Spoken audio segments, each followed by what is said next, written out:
और जब तीर्थंकर उत्पन्न होते हैं तो उनका विशाल समोसन लगता है। और ये सुनिश्चित है बिना तीर्थंकर की दिव्य देखना बिना हमारे जैन शास्त्र में शुद्ध की रचना नहीं होती है। ऐसे महान पर्व का दिन जहां पर आचार्य भगवंतों ने अपने शुद्धोपयोग को छोड़कर उस जिनवाणी का लेखन किया। आचार्य भगवंत जिनका इस कली काल में बहुत बड़ा कार्य है। हम लोग नमो अरिहंताणम बोलते हैं, जबकि सब जानते हैं कि सिद्ध भगवान सबसे बड़े हैं। फिर भी नमो अरिहंताणम क्यों बोलते हैं? जो कि अरिहंतों के प्रसाद से हमें मोक्ष मार्ग की सिद्धि होती है।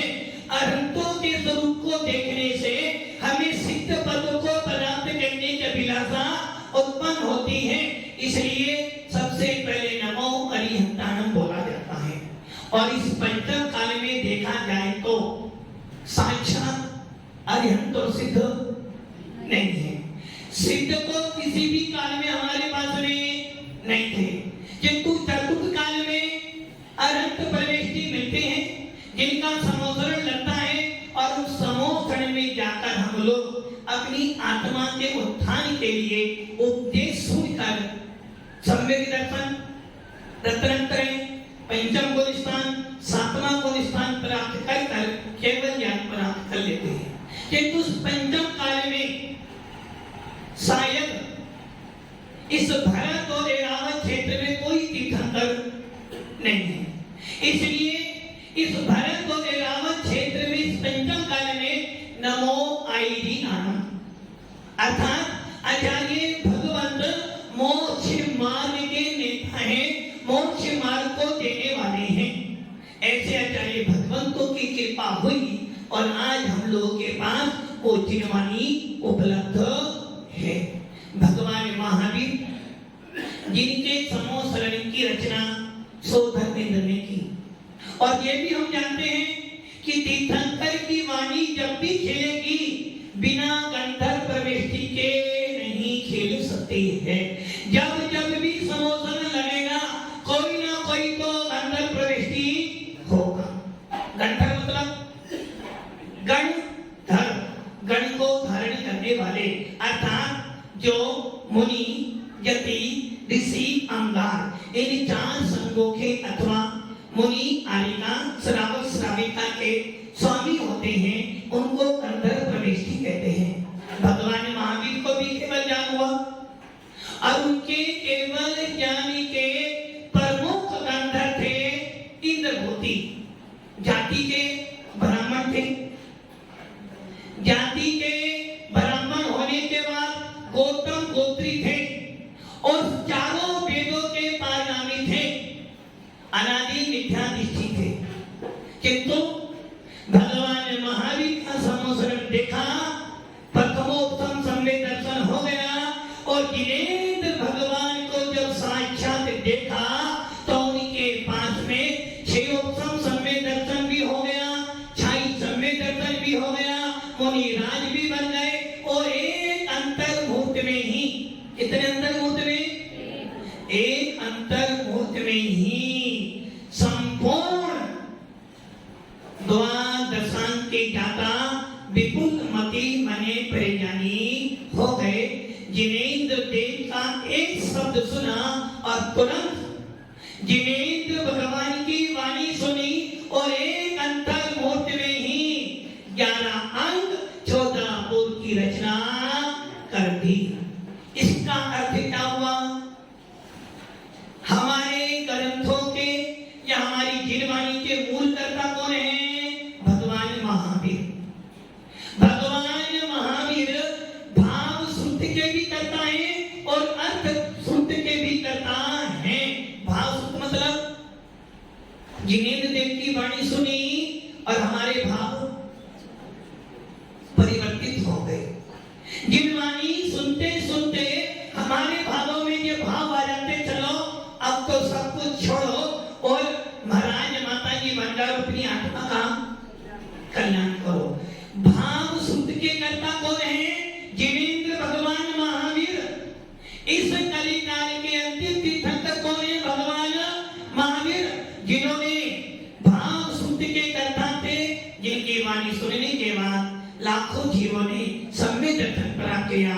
किन्हीं जीवों ने पंचम को स्थान प्राप्त किया और किन्हीं जीवों ने सप्तम को स्थान भी प्राप्त किया। भव्य आत्माओं, बहुत मुश्किल है घर छोड़ना, बहुत मुश्किल है घर वालों से विदाई लेना, और बहुत मुश्किल होता है घर वालों को समझाना। किंतु जिसके मन में आत्म कल्याण करने की प्रबल भावना हो गई है, वो क्या कहता है? धर्मी सच्चा साथी है, जैसे जीपत बाती है, छूटे ना धर्म शरण हो आत्मा। घर वाले कैसे होते हैं? स्वयं रागी हैं, सामने वाले को भी राग में फंसाते हैं। कि तो भगवान महावीर कहते हैं, जो रागियों के बीच में रहा है वो कभी वीतरागी नहीं बन पाया है, और जो रागियों को छोड़कर वीतरागियों के पास में जाता वो निश्चित वीतरागी बन जाता है। हम किसी को मोक्ष मार्ग दे नहीं सकते, क्योंकि हमारी योग्यता मोक्ष मार्ग देने वाले कौन होते हैं? नमो आईनी आना। हम क्या कर सकते हैं? यदि कोई मोक्ष मार्ग पे पड़ रहा हो तो क्या करना चाहिए? हमें धक्का नहीं बोलना चाहिए। अरे धक्का मारकर उसे और आगे किसको? जो संसार में रोकने वाले हैं उनको तो धक्का मारकर पीछे हटा दो, और जो आगे बढ़ने जा रहे हैं उनको अपने हाथ का आनंद देकर तू डर मत, तेरे पीछे मैं हूं। और ये सुनिश्चित है अच्छे काम में बाधाएं, और यदि बाधा नहीं आए तो बेराग पक्का नहीं होता है। इसलिए भव्य आत्माओं, हम संयम धारण नहीं कर पा रहे हैं, कोई बात नहीं। यदि सामने वाला संयम धारण कर रहा है तो उसके पीछे खड़े होकर उसका सम्मान बढ़ा दो, ताकि जब तुम संयम धारण करने जाओ तो तुम्हारा चारित्र होनी उपशम हो जाए और आप भी महाराज माता जी बन जाओ। कनन जी, बात समझ में आ गई ना? एक डूबते हुए को देखा ही। इसलिए भव्य आत्माओं, यदि किसी के परिणाम बन जाए कि मुझे माता जी महाराज बनना है तो उससे कहना चिंता नहीं करना, मैं तेरे, ये निश्चित है संसार में फंसाने वाले 1 नहीं लाख मिल जाएंगे, किंतु संसार से तारने वाले 1000 ढूंढोगे तो 1 मिलेगा। इसलिए अपन तो सामने वाले का ऐसा संबल बन जाए कि तू तो ले, तेरे पीछे मैं खड़ा हूं। भव्य आत्माओं, आचार्य भगवान गंधर्व प्रवेश की गौतम स्वामी ने भगवान महावीर के भाव सूत्र को सुना, और भाव सूत्र के कर्ता भगवान महावीर, अर्थ सूत्र के कर्ता भगवान महावीर, जिनकी देशना सुनकर गौतम स्वामी जो 7 रिद्धियों के धारी थे, जिन्हों को छठा सातवां गुण स्थान पर जिनका उसी भाव से मोक्ष जाना निश्चित है, ऐसे गौतम स्वामी ने अंतर्भूत में ही क्या कर दिया? द्वांत सांग की रचना की। गौतम स्वामी जब निर्माण को प्राप्त होने वाले थे, उसी दिन लोहाचार्य, जिन्हें हम सुधर्माचार्य भी कहते हैं, उनको केवल ज्ञान प्राप्त हुआ, और जैसे उनको ही मोक्ष प्राप्त हुआ, उसी दिन जम्मू स्वामी को केवल ज्ञान प्राप्त हुआ। इस प्रकार भगवान महावीर के मोक्ष जाने के बाद गौतम स्वामी के बाद सुधर्मा स्वामी अथवा लोहाचार्य, अथवा उनके बाद जम्मू स्वामी। इस प्रकार अनुवाद के लिए भगवान महावीर के बाद अनुवाद के लिए 3 हुए, लोहाचार्य, गौतम स्वामी, लोहाचार्य और जम्मू स्वामी। उसके बाद 5 सुध के भी हुए, जिनकी अंतिम सुध के लिए भद्र गोस्वामी थे। उनके बाद 11 अंग के पाठी हुए। उनके बाद और धीरे धीरे काल परिवर्तित होता हुआ आचार्य हुए। किसी को आचार्य का गाता था, किसी को द्वादश का एक के गाता थे। करते करते अनेकों आचार्य हुए, और उनके बाद में एक ऐसे आचार्य हुए जिनका नाम लेने से आज लगता है यदि वो आचार्य भगवत ना होते तो हमारे पास सिद्धांत नहीं होता। लोग कहते हैं कि हम सौभाग्यशाली हैं कि हमारे पास गिरवाणी है, किंतु मैं कहता हूं आप सबसे बड़े दुर्भाग्य हो कि आपको गिरवाणी पढ़ने का भी समय नहीं है। भव्यात्माओं, ऐसे एक महान आचार्य सौराष्ट्र गुजरात गिरिनगर के अंदर चंद्र गुफा के अंदर विराजमान अष्टांग निमित्त के जाता सूत के पारगामी, जिनको ये चिंता उत्पन्न हो गई कि अब मेरे बाद सोमनाथ जी आपके बाद क्या होगा, आपके बाद मेरी वंश परंपरा कौन चलाएगा, मेरे मरने के बाद मेरे परिवार को कौन चलाएगा, इसलिए मरने से पूर्व अपने बेटे को तिलक करते हो। जिस दिन पिता मरता है उसी क्षण बड़े बेटे को या योग्य बेटे को पगड़ी बांध देते हो कि आगे की स्थिति अपने बेटा चलाएगा। ऐसे ही उस आचार्य को भी जो अष्टांग निमित्त जानते थे, जो सूत के पारगामी थे, जिन्होंने अपना पूरा जीवन सूत के पाठन में लगा दिया, ऐसे आचार्य भगवान सोच रहे थे। मैं बोलता था आप सुनते थे, आप बोलते थे सामने वाला सुनता था। पहले शास्त्र नहीं थे। भगवान महावीर के मोक्ष जाने के बाद 683 वर्ष तक 83 वर्ष तक लिपिबद्ध कोई शास्त्र हमारे पास नहीं थे। क्या थे? मौखिक। मैंने बोला, इन महाराज को याद हुआ, इन महाराज जी ने बोला, उन महाराज को याद हुआ, उन्होंने बोला, आपको याद हुआ, आपने बोला, आपके बच्चों को याद हुआ। ये परंपरा चलती थी। जिस परंपरा पर आप देखें चाणक्य नीति, चाणक्य नीति का मतलब, चाणक्य मतलब ब्राह्मण लोग आज भी क्या करते हैं, वेद पाठ करते हैं मौखिक। वैसे ही हमारी शास्त्र परंपरा में पहले शास्त्र लिपिबद्ध नहीं थे। बात एक ने बोला, उसने सुना, उसने बोला, तीसरे ने सुना, ऐसी परंपरा चलती थी। ऐसे आचार्य भगवान ने सोचा अब मेरी आयु अल्प हो रही है और काल धीरे धीरे मेरे पास आ रहा है। मेरे पास जो शास्त्र ज्ञान है, जो आचार्य परंपरा से आया हुआ है, कहीं मेरे पास ये शास्त्र विनाश को प्राप्त हो। गणेश जी, कभी आपको ये चिंता हुई कि यदि हम कोई भी मुनि ना बनेंगे तो मुनि परंपरा अंत हो जाएगी, वंश परंपरा का ध्यान जाता है। खत्रीवान जी, वंश परंपरा के लिए मेहनत करते हो, किंतु जीव शासन के लिए क्या करते हो? नवीन जी, मेरा वंश चले इसकी चिंता तो है, किंतु जीव शासन चले ये चिंता नहीं है। गजेंद्र की चिंता, दुकान एक दिन बंद हो जाए तो घर में कलेश होता है। यदि घर में एक दिन खाना ना बने तो महाभारत हो जाती है, किंतु यदि दिन शासन एक दिन बंद हो जाए तो कोई फर्क पड़ने वाला। भव्यात्माओं, शुद्ध पंचमी का महान दिवस,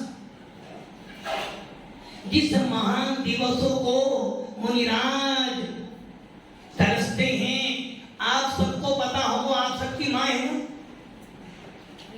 किसी की है, किसी की थी और किसी की आगे। माँ का दर्जा क्या होता है? माँ का दर्जा क्या होता है? एक बेटा, एक वो माँ जो होती है ना, जीवन भर बच्चे का पालन पोषण करती है, स्वयं भूखी रहकर भी आपको, स्वयं भूखी रहकर भी बेटे को पेट भरती है, स्वयं जीने में सोती है, बेटे को सोते में सुनाती है। और जब बच्चा दुखी होता है, कितना ही बड़ा हो, 90 साल का व्यक्ति भी रहे जी, जब दुखी हो तो किसकी याद आती है? माँ की याद आती है। और वो माँ क्या करती है, जब बेटा ज्यादा दुखी होता है ना, थोड़ा थोड़ा माँ की गोद में जाता और माँ उसको अपने आंचल में, वो सोचता बस अब मैं सुरक्षित हूँ। वैसे ही भव्य आत्माओं, आज का दिन उसी माँ का दिन है। आपकी तो एक ही माँ है, किंतु ये गिरवानी माँ को अनादि काल से चेतो चेतन निज में आओ अंतर आत्मा बुला रही है। चेतो चेतन निज में आओ अंतर आत्मा बुला रही है। जग में अपना कोई नहीं, तू तो ज्ञानानंदमयी है। एक बार निज में तू आजा, अपनी खबर क्यों भुला रही है। अभ्यात्माओं, आज का दिन जैन शासन के लिए सर्वोपरि दिन है। आज का दिन ऐसा दिन है जिस दिन के दिन हमारे आचार्य भगवंतों ने उस जिनवाणी को लिखा, जिस जिनवाणी को पढ़कर लाखों जीव मोक्ष में गए, जा रहे और आगे भी जाते ही जाएंगे। एक बेटा यदि अपनी पूरी खान निकालकर, एक बेटा अपने शरीर की पूरी खान निकालकर उसकी जूती भी बना दे तो भी माँ का उपकार नहीं चुकाया जा सकता है। और ये तो जिनवानी माँ है जिसने लाखों लाखों नहीं करोड़ों पुत्रों को जन्म दिया, जिन्होंने मोक्ष मार्ग चलाया है। ऐसी वो जिनवानी माँ जिसको हम अपने मस्तक पे धारण करते हैं, ऐसी वो जिनवानी माँ जिनको पढ़ने के बाद मिथ्यात्व रूपी कर्म अपने आप हट जाता है। ऐसी वो जिनवानी का आज दिन है। बोलते ना, माता तू दया करके कर्मों से छुड़ा देना, इतनी सी विनय तुमसे चरणों में जगा देना। सुत देवी, सरस्वती देवी, सरस्वती देवी कोई स्वर्ग की देवी नहीं है, ये तो 11 अंग और 14 फूल वाली है। ऐसी सरस्वती देवी को मुनि गण गंधर्व प्रविष्टि वंदना करते हैं। जय जिनवानी माता लखराज हमारी, जय जिनवानी माता, जय जिनवानी माता लखराज हमारी, जय जिनवानी माता। आज सभा में मैया तोहे पुकारो, आज सभा में मैया तोहे पुकारो, आज सभा में तोहे पुकारो, तू है भाग विधाता लखराज हमारी। ऐसी वो जिनवानी माँ जिन्होंने मुनियों को जन्म दिया, जिस जिनवानी ने मोक्ष मार्ग के नेताओं को जन्म दिया, जिस जिनवानी माँ का दूध पी पी कर आप तो अपनी माँ का दूध एक आंचल से पीते हो। कितने आंचल से पीते हो? कितने आंचल से? हरीश जी कितने आंचल से? निर्मल जी दूध पिया माँ का?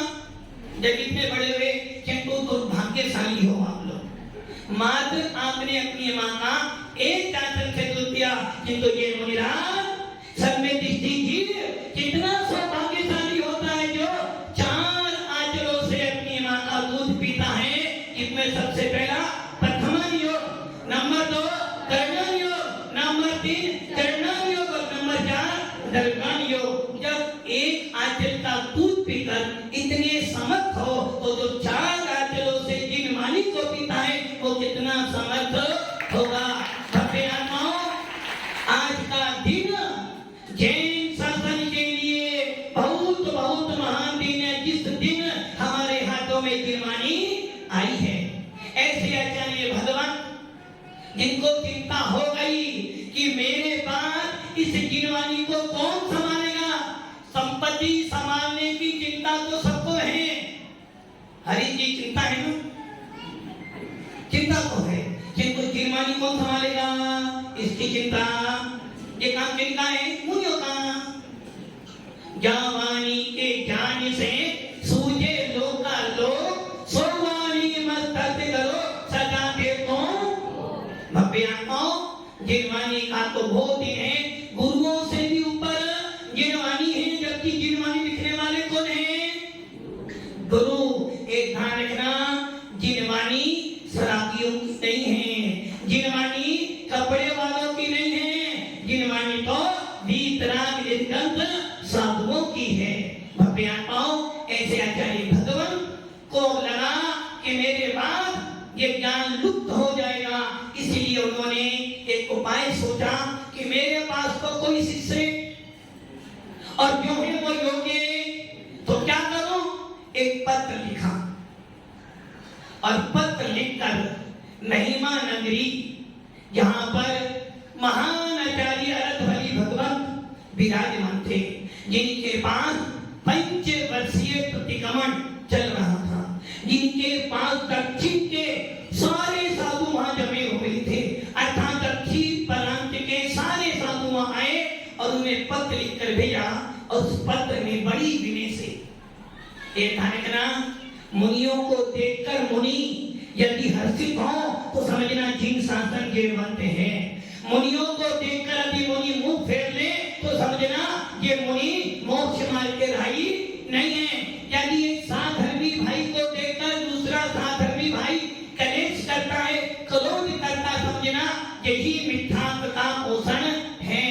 और कोई मुनि सामने आ रहा हो और दूसरे मुनि उनको देखकर मुंह फेर ले, समझना उनसे बड़ा कोई अभागा नहीं हो सकता। ऐसे धरसेन स्वामी का नाम तो का आचार्य धरसेन स्वामी अष्टांग निमित्त के दाता, उन्होंने जाना, पत्र लिखा और भेज दिया। इधर अरधवली आचार्य बहुत सारे मुनियों के बीच में बहुत सारे आचार्य बैठे थे और उनमें प्रमुख थे आचार्य अरधवली।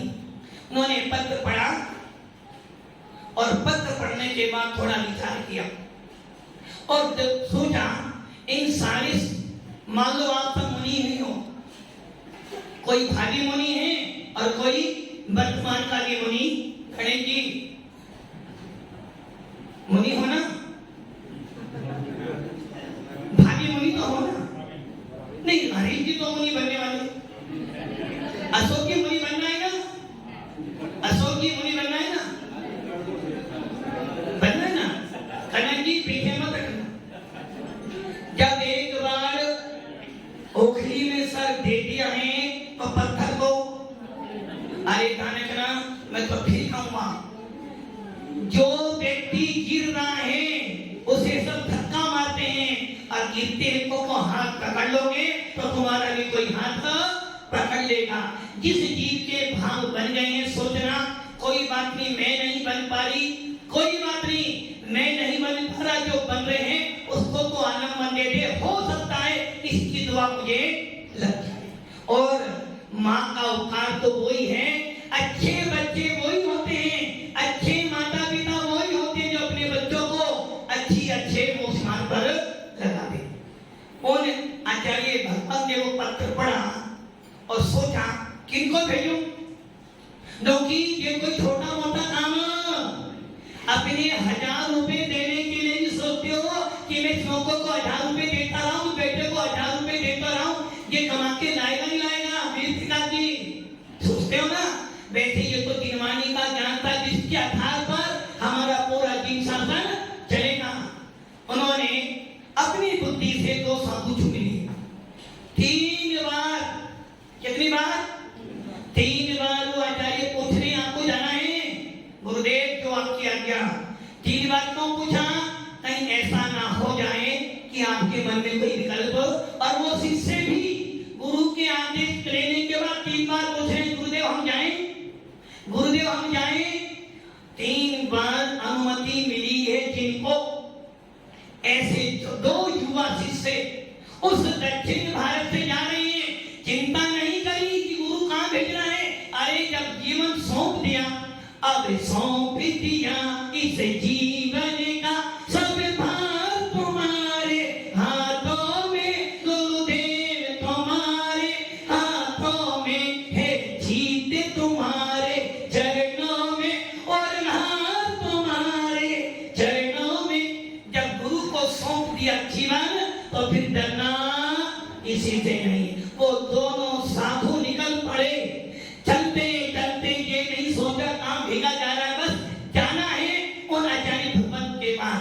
इधर धरसेन स्वामी सोच रहे हैं, बहुत दिन हो गए, कोई समाचार, कहीं ऐसा ना हो जाए कि मेरे प्राण निकल जाए और ये सुख ऐसे ही रह जाए। घड़ी मत देखो, घड़ी वहां चल गई। गिनवाणी के लिए घड़ी मत देखो, ये सोचो यदि गिनवाणी सुनते सुनते मरण भी हो जाएगा तो देव गति तो निश्चित मिलेगी। वो धर्मसेन स्वामी सोच रहे थे, हो सकता है मेरा इतना सौभाग्य ना हो कि कोई मेरे पास आए, किंतु रात के अंतिम पहर में एक सपना देखा कि दो कुंद फूल, कुंद का फूल सफेद होता है, एक चंद्रमा और सूर्य सफेद रंग का नीचे उतर रहा है। और ये देखते ही जैसे ही आंख खुली वो समझ गए आज कुछ ना कुछ तो नया होगा, और तुरंत बोल पड़े जेतु सूर्य देवता, शुद्ध देवता की जय हो। और जैसे ही उन्होंने आंख खोली और बाहर गए, सामने दो बैल, श्वेत रंग के दो बैल खड़े हुए थे। बैल मतलब दो युवा मुनिराज उनके सामने खड़े हुए थे, और उनको देखकर धर्मसेन स्वामी के मुख पर हंसी की मुस्कान आई। चलो कोई ना कोई तो शुद्ध का देवता आ गया, किंतु डर था कहीं ऐसा ना हो मैं बीज तो बोऊं किंतु भूमि बंजर हो, बीज तो बोऊं किंतु भूमि बंजर हुई तो मेरा सारा बीज मैंने ज्ञान को दे दिया, अभी नहीं संभाल पाए तो मेरी शुद्ध परंपरा बंद हो जाएगी। इसलिए उन दोनों साधुओं ने पहले उनको नमस्कार किया, 3 परिक्रमा लगाई और 2 दिन के लिए विश्राम करने चले गए। तीसरे दिन आए और बोले भगवान हम आपके आदेश अनुसार काम करने आए हैं, आदेश कीजिए। धर्मसेन स्वामी सोचने लगे इतनी जल्दी ये मेरे से पूछ रहे हैं, कोई ना कोई तो डाल में परीक्षा तो ले लो। जबकि सूत धर्मसेन आचार्य अष्टांग जीवी के जाता थे, सपना देखने से वो समझ गए थे ये दोनों साधु मेधावी हैं, योग्य हैं, किंतु फिर भी एक आदत है ना, दूध का जला छाछ भी फूट फूट कर पीता है। उन्होंने सोचा परीक्षा को ले लो, और क्या कर लगाई, दोनों साधुओं को एक एक मंत्र दे दिया। एक साधु को जो मंत्र दिया उसमें एक अक्षर अधिक था, और एक साधु को मंत्र दिया उसमें एक मात्रा एक अक्षर कम था। और वो सिद्धि करो 2 दिन का उपवास, कितने दिन का उपवास, और यही समय चल रहा था 2 दिन का उपवास। उन दोनों साधुओं ने ये नहीं सोचा कि गुरु जी हैं इतनी दूर से तो आए 2 उपवास करवाए और आपको दे दे तो 2 उपवास, ऐसे महाराज जी भी होते हैं क्या 2 उपवास दे दिया और हमारी परीक्षा ले लो, काय की परीक्षा लोगे। किंतु वो दोनों साधु विनयमान थे, मेधावी थे, जानते थे कि गुरु जो करेंगे अच्छा ही, और इसके जीवन में गुरु नहीं उसका जीवन तो बिल्कुल पानी जैसा भी नहीं है। अब दोनों साधु आराधना कर रहे हैं, आराधना करते करते करते करते रात में 2 देवियां आई, और दोनों का रूप कैसा था, डरावना। और वो समझ गए कहीं ना कहीं तो गड़बड़ी, या तो हमारी भक्ति में गड़बड़ी है या इस मंत्र में हमारी भक्ति में गड़बड़ी। जब उनको मंत्र दिया गया था देखते ही वो समझ गए थे ये मंत्र सही नहीं है, किंतु गुरु ने दिया है, परीक्षा करने का अधिकार हमारा। 2 उपवास कर लिए, बोले मंत्र तो गड़बड़ है, और क्या करा, दोनों में जिस मंत्र में एक अक्षर अधिक था उसमें से एक अक्षर हटा दिया, जिसमें कम उसमें जोड़ दिया, फिर 2 उपवास लेकर बैठ गए और साधना करने लगे। दोनों देवियां आई, अच्छे रूप में आई, अब वो समझ गए कि हमारी मंत्र सिद्धि। देवियों ने बोला महाराज आपको क्या चाहिए, बोलो अभी आपके सामने कोई देवी आ जाए स्वर्ग की और बोले निर्मल जी आपको क्या चाहिए, बोलो क्या लोगे निर्मल जी, निर्मल जी क्या लोगे, निर्मल जी क्या लोगे, वो कहीं जो मांगना है मांग लो, क्या मांगोगे, कुछ तो मांगोगे, आप क्या मांगोगे रमेश जी, कुछ तो मांगोगे। वो दोनों साधु कहते हैं कि हे देवियों हमने आपकी सिद्धि कुछ मांगने के लिए नहीं कही थी, वो तो गुरुदेव का आदेश था हमने कर ली, आपको बस जीव शासन की भावना करना। दोनों साधु मुनिराम के पास में गए, आचार्य भगवान के चरणों में नमन किया, गुरुदेव समझ गए अब ये दोनों शिष्य मेरे योग्य बन गए हैं। और उन दोनों शिष्यों को आचार्य धर्मसेन स्वामी ने पूरा ज्ञान दिया। ज्ञान देने के बाद जब उनकी पढ़ाई पूरी हो गई तो भूतों ने, भूत जाति के देवों ने जिनकी अष्टदर्भ से ये पूरी की पूरी घटना धवला पुस्तक एक में लिखी है, पूरी के पूरी भूतों ने उनकी बाजों से, अष्टदर्भों से और भूतों से वंदना करी और इनकी वंदना करी भूतों ने उनका नाम रख दिया भूत बलि आचार्य भगवान। और जिनके दांत टेढ़े मेढ़े थे ऐसे भूत जाति के देवों ने पूजा भी की और उनके दांतों की पंक्तियों को ठीक कर दिया, उनका नाम रख दिया पुष्पदंत भगवंत। दोनों को ज्ञान दिया। अब आचार्य धर्मसेन समझ रहे हैं मेरी आयु का निकट आ गई है, अब 2-4 दिन के बाद मेरी आयु क्रम छूटने वाला है। यदि ये दोनों शिष्य मेरे पास में रहेंगे तो दुखी होंगे और इससे क्या हुआ, मेरे द्वारा दिया गया सुख ज्ञान यहीं पर लोप। अब सोच लो, बाप मरने जा रहा है और बेटी को तेरा वहां से जाओगे क्या? जाओगे क्या?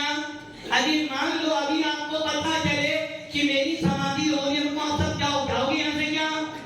अब सोच लो कितना उपकार है हमारे आचार्य भगवंतों का, जिन्होंने अपनी मेहनत से अपने शुद्धोपयोग को छोड़कर अपने शुभोपयोग में लगकर हमें जिनवानी मां दी। और हमारे पास दुर्भाग्यशाली हो इतनी बड़ी समाज में मां कितने लोग हैं, कितने लोगों को जिनवानी के प्रति लगाव था? 50 से 60 अभ्यात्माओं। इसलिए कहा है दुर्भाग्यशालियों की जैन शासन बड़ियों के हाथ में आ गया, हर चीज तोड़ कर देता है।